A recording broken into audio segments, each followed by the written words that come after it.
Greetings to everyone. We are going to study Geography, a comprehensive study, a book by Mahesh Kumar Barnwal. In this, the content that we are going to see is General Geography, which includes the first chapter about the universe. The universe was initially referred as cosmos. Among different schools of geography, which include the Greek school, the Roman school, the American school, the Roman school's Claudius Ptolemy was the first person who contributed in the study of universe. He was the person who gave the geocentric view of universe. Now, geocentric means that in this the earth is at the center, while other things or other earth is at the center and other planets are revolving around it. Further developments were made by an astronomer by the name of Copernicus.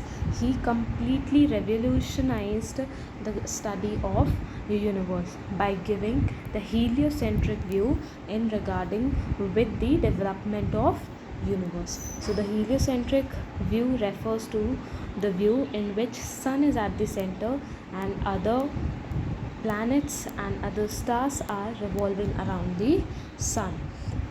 So these were the major initial developments in the study of universe. First was the geocentric view of Claudius Ptolemy, and second was the heliocentric view of Copernicus. Later on, in the present or in the modern times, William Herschel was the person who for the first time contributed in the development or in the study of universe. He was a British astronomer. He studied the universe with the help of a telescope and concluded that solar system is merely a part of galaxy. So the concept of galaxies and the universe being part of several large galaxies was proposed by William Herschel in the year of 1805, who was a British astronomer. Then further on, an American astronomer, Edwin P. Hubble, in 1925 said that universe has a diameter of about 2.5 billion light years. So the distance in the universe is always measured in the terms of light year. Light year represents the distance between two celestial bodies. Alright, so according to Edwin P. Hubble in 1925, he said that the diameter of the universe is around 2.5 billion light years.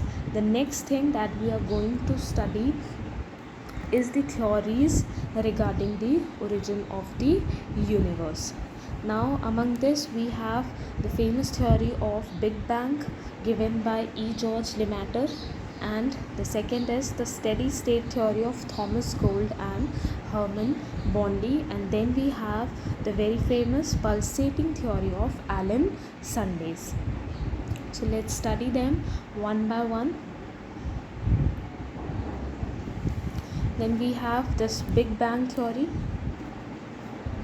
The Big Bang theory given by E. George Lemaitre in 1960s and 70-80. According to him, 15 billion years ago. Now the timeline goes back to 15 billion years ago. A big heavenly body made up of heavy matters, means there was a big heavenly body which was composed of several heavy matters due to sudden explosion.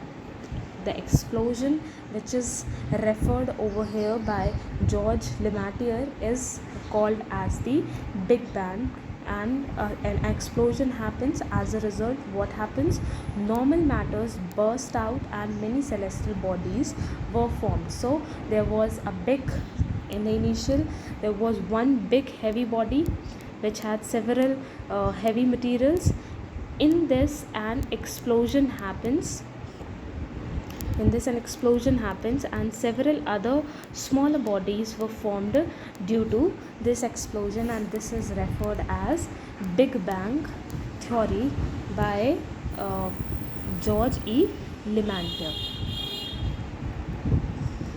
Now the further support or the further emphasis on the Big Bang theory of George Lemaitre was given by an experiment which was conducted by NASA through his project, which was called as MAP, Microwave Anisotropy Probe. This was conducted in the year 2001. So in this, the findings of this project were that the galaxies are ever expanding as they get their energy from the heavy matters or by the explosion of the heavy matters. So George E. Lemaitre's theory got confirmation with the NASA's project called MAP in the year 2001. That is why this theory is very relevant in nowadays. The next theory that we are going to study is your Higgs boson theory. So in this, again, this theory is also related to experiment which was conducted at Geneva in the lab named Large Hadron Collider by European Center for Nuclear Research, that is CERN, on 30th March 2010. So what happens over here is that they created a tunnel. The scientists of this theory or this concept created a tunnel, and in which they were releasing proton beams having same velocity as of light. So the proton beams, those were having the velocity equivalent to the light, were being released, and with the releasing of these protons, heavy amount of energy was released. So the scientists they wanted to see that how energy particles or extra dimensions is going to blow out and resulting into the creation of universe. The next thing that happened in this Higgs boson theory was that Big Bang is the field of astronomy. It is now considered as Higgs boson, also known as God particle, in which mystery of universe resides, because it is also considered to be the most basic unit. So these theories tried to understand or unravel the mysteries and the histories of the universe creation. As a result, what happened, this CERN, as we have seen over here, that this is European Union Center for Nuclear Research. So CERN was involved in this on 4th July 2014, identified the particle which is most same as that of Higgs boson, and then it will also unravel several aspects of the universe. On 14 February 2013, Large Hadron Collider was closed. So the tunnel, which was given name of LHC, that is Large Hadron Collider, was closed on 14th February 2013, but it was later restarted in June 2015. Now if we talk about further thing that we are going to do is the galaxies and stars. So what are galaxies and what are stars, or the galaxies and stars which are around us? The universe has adorned with approximately 100 billion galaxies. So in our universe we have around 100 billions of galaxies. A galaxy is bounded by gravitational force. So the force which is binding or holding together all these galaxies is none other than the gravitational force. Now systems of stars, stellar remnants, interstellar gases, dust and dark matters. Every galaxy is composed of 100 billion stars. Now there is this term stellar remnants. Stellar remnants refers to the stages of evolution of star. This could be your white dwarf star, then you have your neutron star, and then you have your black holes. So these are the things which are included as the stellar remnants. Next, further on, we have lemon alpha blob in the shape of amoeba. So lemon alpha blob is again a combination of several gases which represents the shape of an amoeba. This is the combination of several gases present in the universe, and it is around 400,000 billions years old. So this lemon alpha blob is the combination of different gases which exist in the universe. So further reading on, we got galaxies of these blobs are 4 times closer to each other than the galaxies present in the universe. So Andromeda is the closest to our galaxy Milky Way. The galaxy in which the Earth exists, our planet Earth exists, is referred by the name Milky Way, and the closest